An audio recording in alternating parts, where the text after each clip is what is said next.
Selamat siang, perkenalkan nama saya Falsama Wartiwaruwo. Di sini saya akan melakukan tindakan inisiasi menyusu dini atau IMD. Pengertian inisiasi menyusu dini atau IMD adalah permulaan kegiatan menyusu dalam 1 jam pertama setelah bayi lahir. Inisiasi dini juga bisa diartikan sebagai cara bayi menyusu 1 jam pertama setelah lahir dengan usaha sendiri, atau dengan kata lain menyusu bukan disusui. Bentuk dukungan pemerintah terhadap pelaksanaan inisiasi menyusu dini. Inisiasi menyusu dini terdapat dalam Peraturan Pemerintah Nomor 33 Tahun 2012 Pasal 9 Ayat 1 dan 2 yang berisi tenaga kesehatan dan penyelenggara fasilitas pelayanan kesehatan wajib melakukan inisiasi menyusu dini terhadap bayi yang baru lahir kepada ibunya paling singkat selama 1 jam.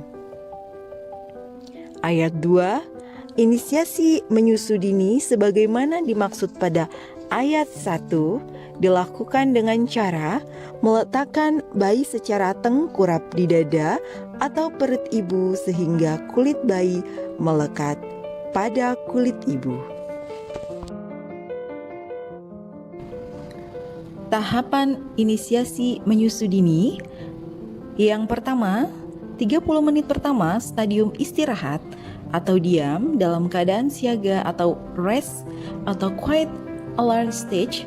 Bayi diam, tidak bergerak, sesekali matanya terbuka lebar melihat ibunya. Yang kedua, antara 30 sampai dengan 40 menit, bayi akan mengeluarkan suara, gerakan mulut seperti mau minum, mencium, dan menjilat tangan. Bayi mencium dan merasakan cairan ketuban yang ada di tangannya. Bau ini sama dengan bau cairan yang dikeluarkan payudara ibu. Tahapan selanjutnya yang ketiga, bayi akan mengeluarkan air liur saat menyadari bahwa ada makanan di sekitarnya. Bayi mulai mengeluarkan air liurnya. Lalu dilanjutkan dengan yang keempat, bayi mulai merangkak ke arah payudara. Aeroa sebagai sasaran dengan kaki menekan perut ibu.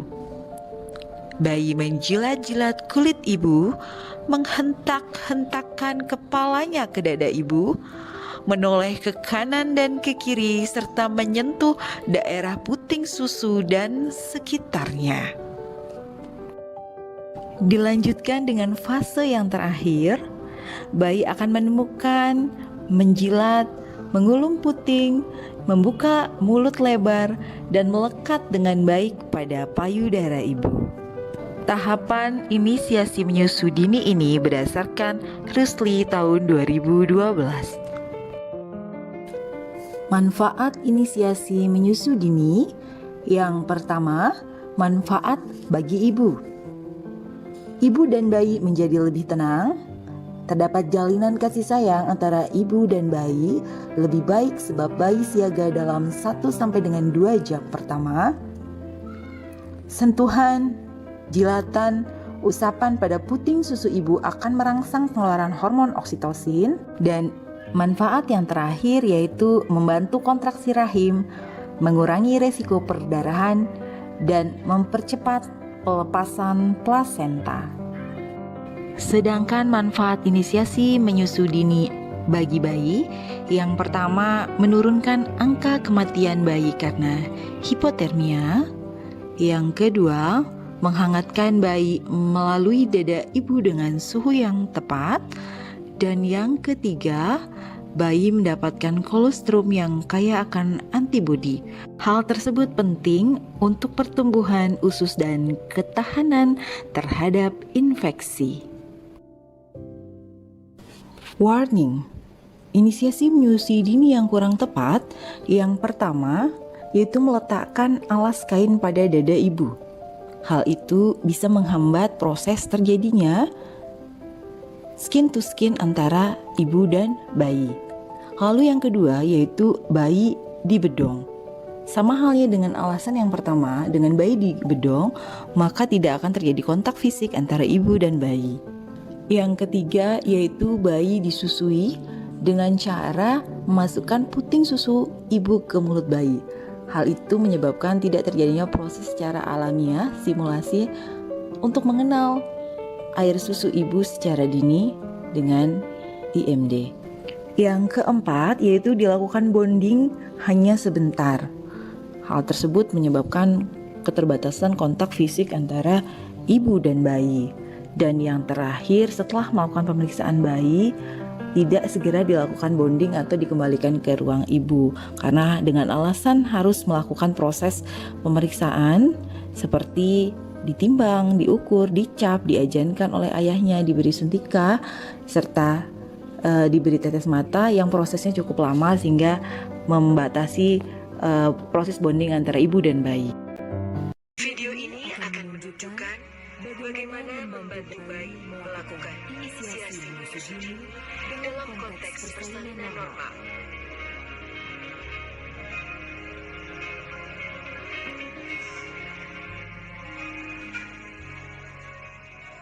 Segera setelah lahir, lakukan penilaian selintas. Amati apakah bayi bernafas kuat atau bernafas tanpa kesulitan. Apakah bayi aktif bergerak atau lemas?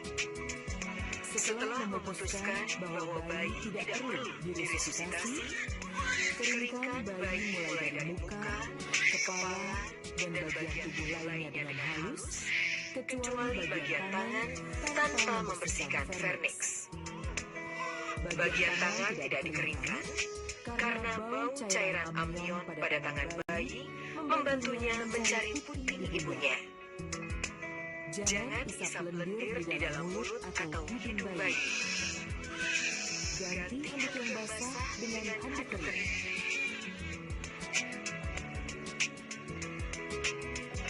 Periksa kembali uterus. Dalam waktu 1 menit, suntikan 10 unit oksitosin intramuskuler di 1/3 paha ibu.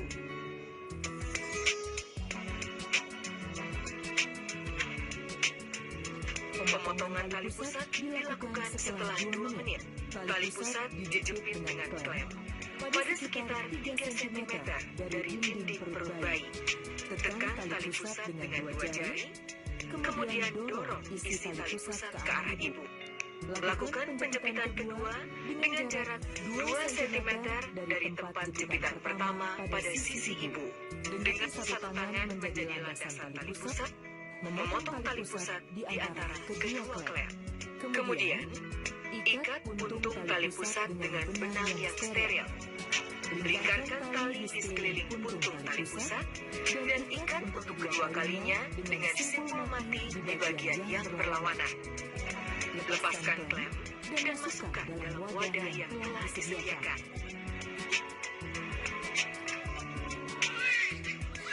Kemudian, letakkan bayi tengkurap di dada ibu. Luruskan bahu bayi sehingga bayi menempel di dada ibu. Kepala bayi harus berada di antara payudara ibu, tapi lebih rendah dari puting. Jangan membasuh atau memeka payudara ibu sebelum bayi menyusu.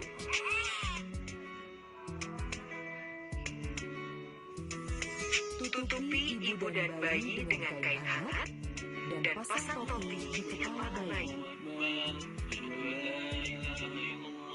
Tenaga kesehatan bisa melanjutkan dengan langkah manajemen aktif kala 3 persalinan sambil ibu memeluk dan membelai bayinya.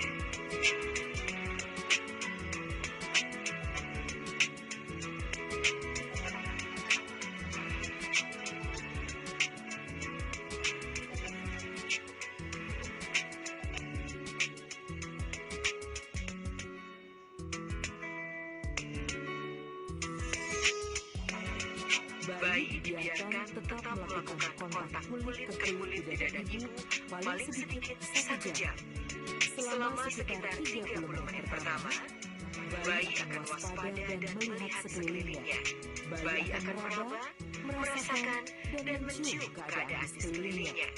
Bayi juga akan menendang, menggerakkan kaki, bahu, lengan, dan badannya. Stimulasi ini akan membantu uterus untuk berkontraksi dan mengeluarkan plasenta. Kemudian, bayi akan mulai menecakkan bibir dan membawa jarinya ke mulut. Kemudian, bayi mengeluarkan air liur. Kemampuan penciuman bayi baru lahir telah sangat berkembang pada saat bayi dilahirkan. Dengan mencium aroma air ketuban yang masih tersisa di tangannya, akan menghubungkannya dengan puting ibu yang memiliki aroma yang sama. Dengan mengandalkan indera penciumannya, bayi akan bergerak menuju puting. Biasanya dengan menggerak-gerakkan kepalanya, mendorong dengan kaki, dan menggerakkan bahu dan tangan untuk memposisikan mulutnya ke arah puting ibu. Meskipun kemampuan melihatnya terbatas, bayi bisa melihat areola dan bergerak ke arah sana. Saat bayi mencapai puting, bayi akan mengangkat kepala dengan mulut terbuka. Kemudian bayi mengulum puting dan mulai menyusu. Menyusu pertama biasanya berlangsung sekitar 10 sampai 15 menit. Bayi cukup menyusu dari 1 payudara. Biarkan bayi berada di dada ibu selama 1 jam, walaupun bayi sudah berhasil menyusu. Tunda semua asuhan bayi baru lahir normal lainnya, hingga bayi melakukan kontak kulit ke kulit di dada ibu paling sedikit 1 jam. Tunda untuk memandikan bayi paling sedikit sampai 6 jam setelah bayi lahir atau pada hari berikut. Bayi dijaga kehangatannya dengan diselimuti dan diberi tutupan kepala. Bayi jangan dibedong, karena membedong bayi akan membuatnya lebih dingin. Setelah 1 jam,